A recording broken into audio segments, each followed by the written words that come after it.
And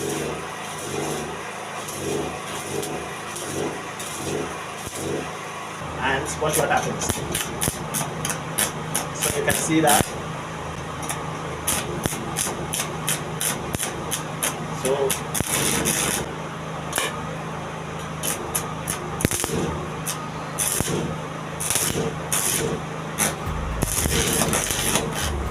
some things, if you look at this here, you see, properly welded. And it looks just in a copacetic state, right? And that's still very hot there. Boom. Alright, ladies and gentlemen, welcome to Juliben Schools or Juliben Fish Academy.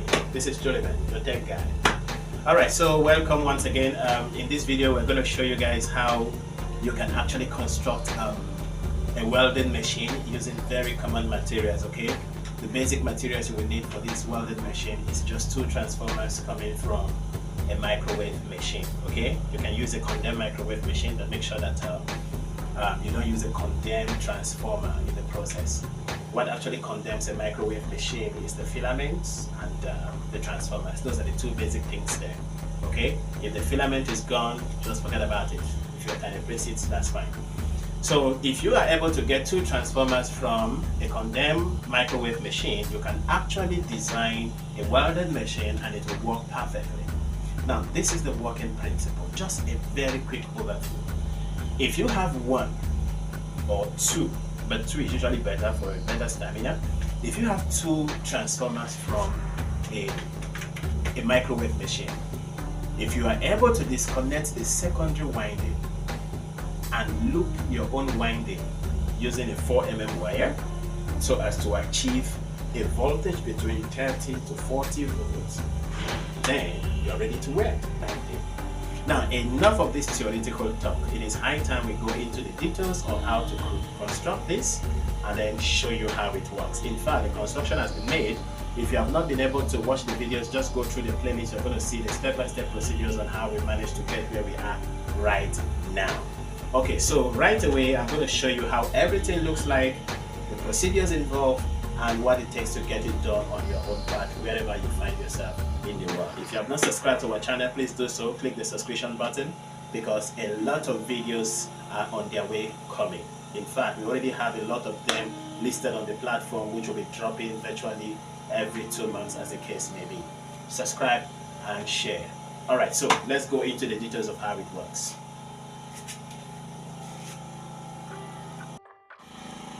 So ladies and gentlemen, this is how it looks like. Everything is still in a very scattered way. I will soon couple it so that you have an idea of how the full picture looks like. But I have to leave it this way so that you can have a detailed idea of what everything you see here looks like. So this job I'm doing actually belongs to a client. If you need something like this, you can always contract me and then I will design anything at all. I will design the project for you and send to you anywhere you find yourself in the world. So this is a client's project work which I have done, and by God's grace it's a successful one. So let's go into the details of how it works. First and foremost, this is the power source.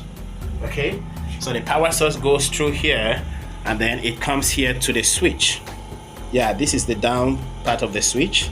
This is the top part of the switch, and this is the switch we're talking about here. So on, off, on, off, on, off, right?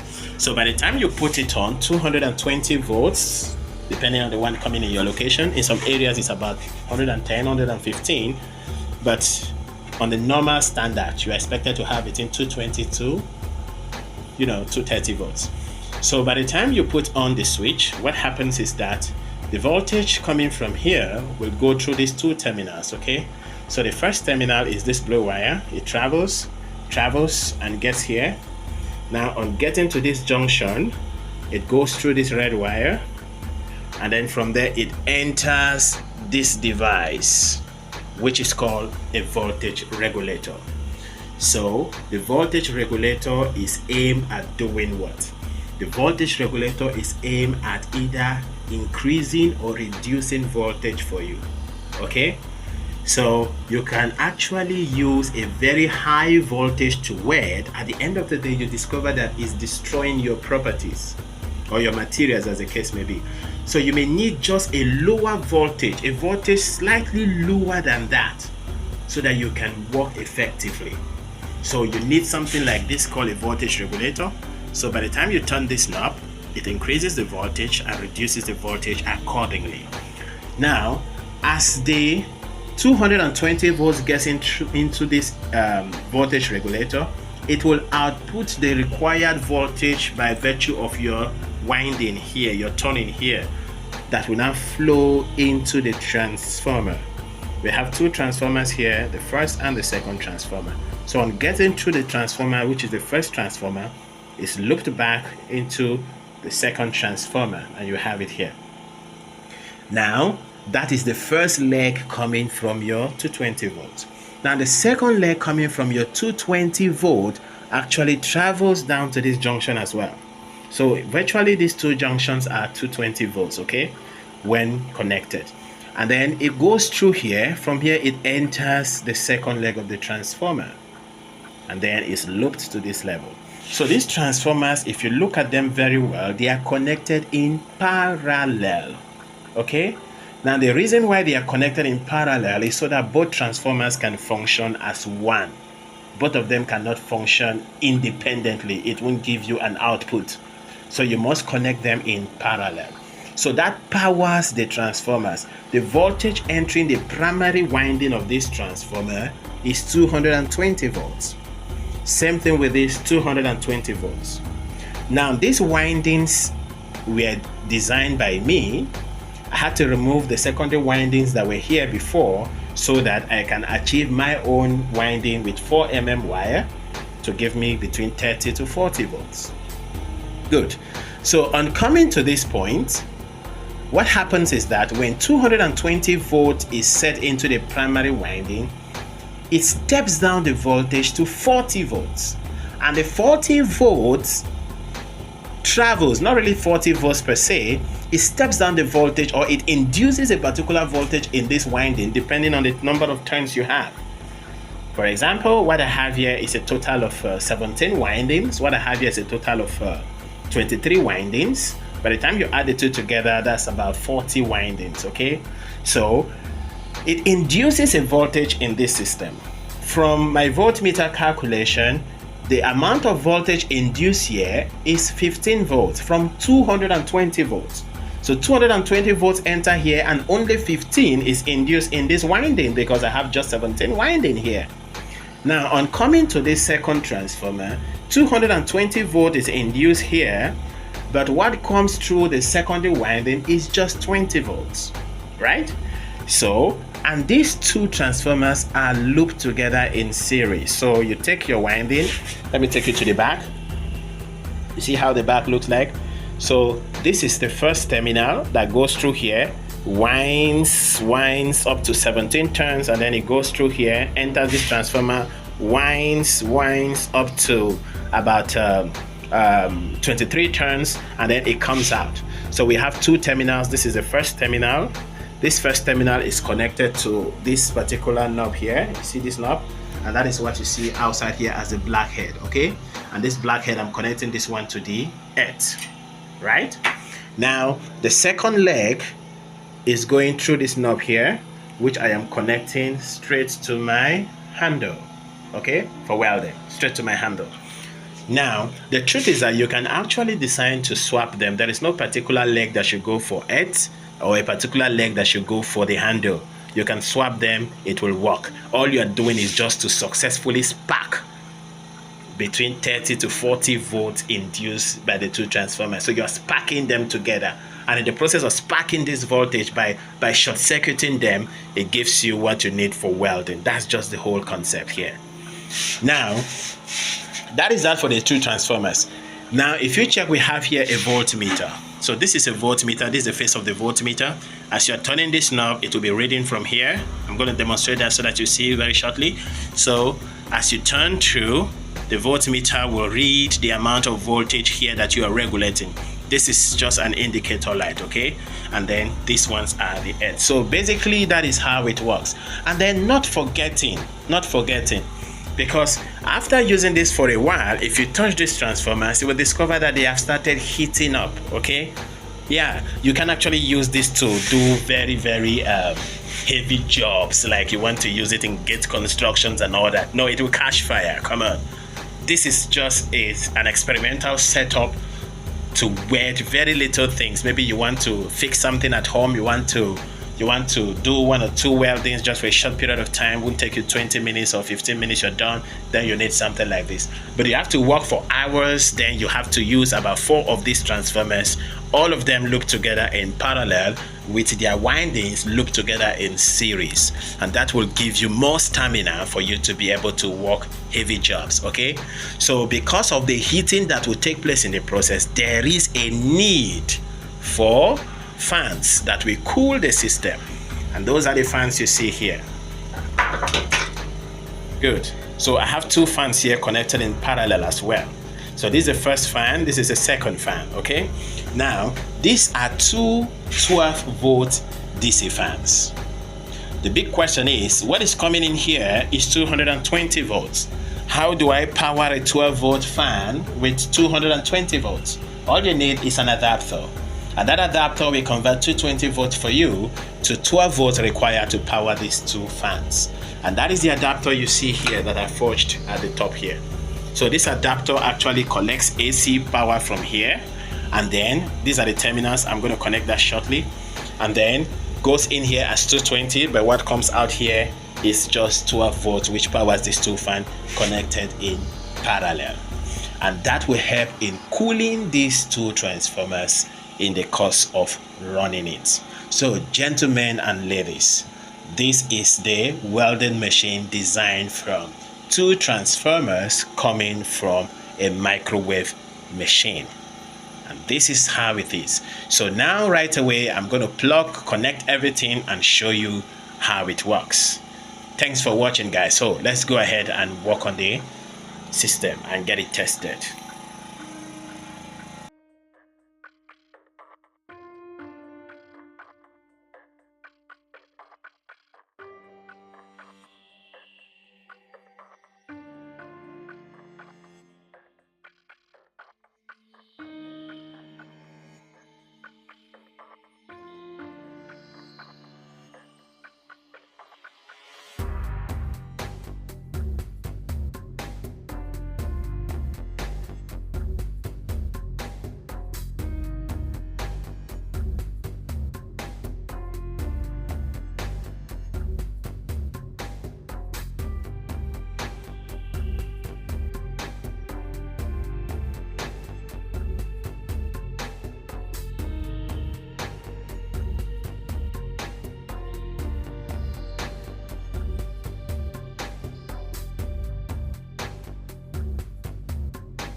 Boom. Alright, ladies and gentlemen, behold the completed work.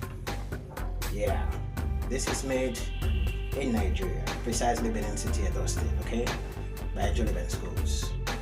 So this is how the amazing welding machine looks like, made from 2 transformers that you find in a microwave. So let's give it a try and see how it operates. So first and foremost, what you see here is the dashboard. Okay, so in this dashboard you find many things. We start with the handle. This you can connect to the handle, while this you can connect to the earth. You can actually swap any of the 2 and it will still give you a better result. Okay, but I just have a preference of red to handle and then black to earth. So this is my handle. I'm going to connect that later, and then this is the earth with a clip, alligator clip. I'm going to connect that later as well. So this edifice you see here comprises the following. These are the two areas that you mostly use for the welding process. Now what you see here is a voltage regulator, okay? You can regulate the amount of voltage entering and leaving the transformer through here, okay? And then here is a voltmeter, a digital voltmeter. It displays the amount of voltage in use at that point in time. So if you are turning this to the lowest level, it will show the lowest voltage you are reducing it to. If you want to increase, you increase from here. So it helps you regulate voltage during welding process. At times 220 to 230 volt is too high for you to weld with. So if you don't have a regulator, you won't be able to weld effectively. It will spoil your material, okay?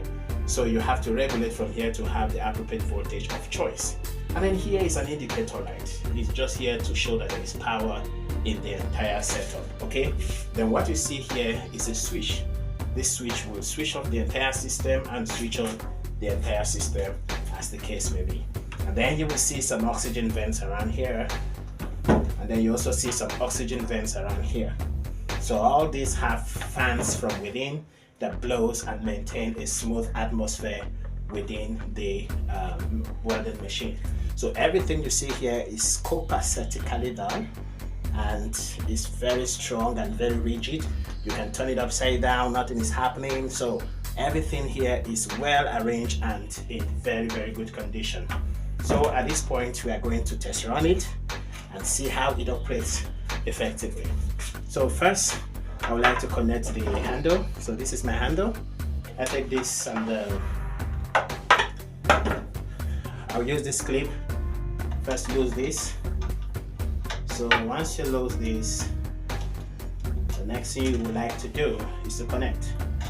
Very easy to connect. Then put the washer. After that, screw. Sorry about that. So connect this to the washer and then screw effectively. And of course, in the process of screwing, you have to ensure it's firm. Perfect. Then you take us to the next one, which is the X, okay, with your alligator clip. And then you lose this, remove the washer, then replace and tie it effectively as well. So at this point, your welding machine is set. So all you need to do right now is to clip this to whatever you want to weld. I'm using this for demonstration. This is my hammer. It's not bad, but I just want to, weld. There are some little cracks. I don't know if you can see that through the camera. There are some little cracks around the knob head here. So I'm going to use this alligator clip, clip it, and then get it ready to be welded. So I'm clipping it somewhere here so that you can see that. Take this a little bit backward, and then put it here. I think that's a little bit better now. And then I will get myself an electrode, okay? So this is an electrode, just connect it here, and then the next thing is a power source, and then you make contact and weld appropriately, okay? So first thing I'm going to do now is to get power. Now there is no current power here, so I have to go and put on a generator to be able to start that. So in the course of trying to weld and all that, you may hear some noise in the background, but just know that it's coming from the generator. Alright, so let me go and put on the generator. So at this point, the generator is switched on, and it's time for us to start the welding, the welding demonstration. So before you start, you have to put on the welding machine. So let me put it on from here. So now I can power the machine through here. Boom. So the machine is on. We check the voltage showing here. It's 223 volts. Sorry, the camera is laterally inverted, okay? I'm using the front camera, but this is 223 volts. Alright, so at this point, I am ready for welding, but of course, I won't forget my glasses, very important. the rays that are going to be coming out from here can be very, very high and detrimental to your eye. So you have to be careful while doing that. So at this point, you start your welding.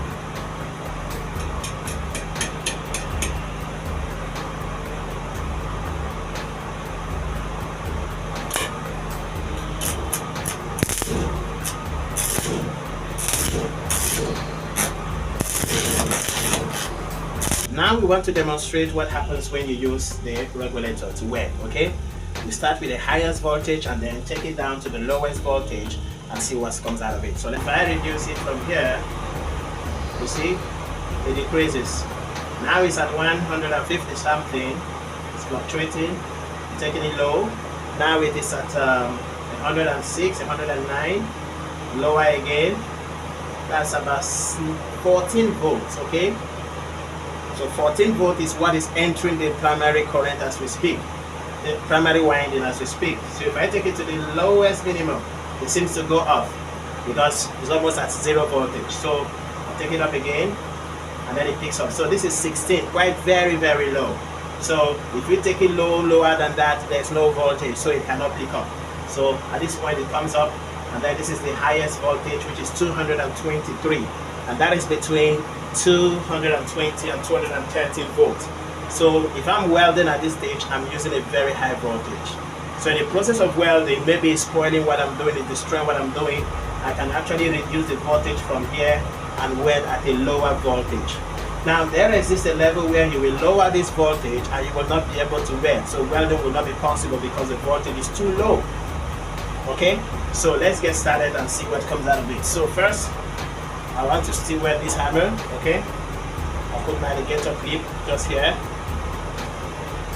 So you can see that. Alright, so next here is to use my handle. So this is my handle. Of course, don't forget your glasses, very important. The light rays coming out from here may not be very funny. So with this, I can comfortably weld.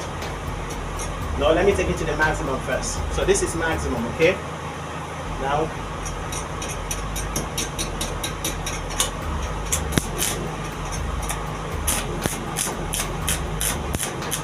so comfortably welding. So now if I reduce, this is about 120 something to 130 something volts. So it's very difficult to weld, very difficult. Why? Because it's very, very low. So by the time I take it higher, maybe at 220, and watch what happens. So you can see that. So it works perfectly, and then you reduce and all that.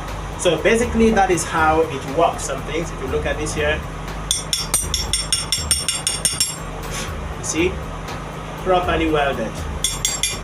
And it looks just in a copacetic state, right? And that's still very hot there.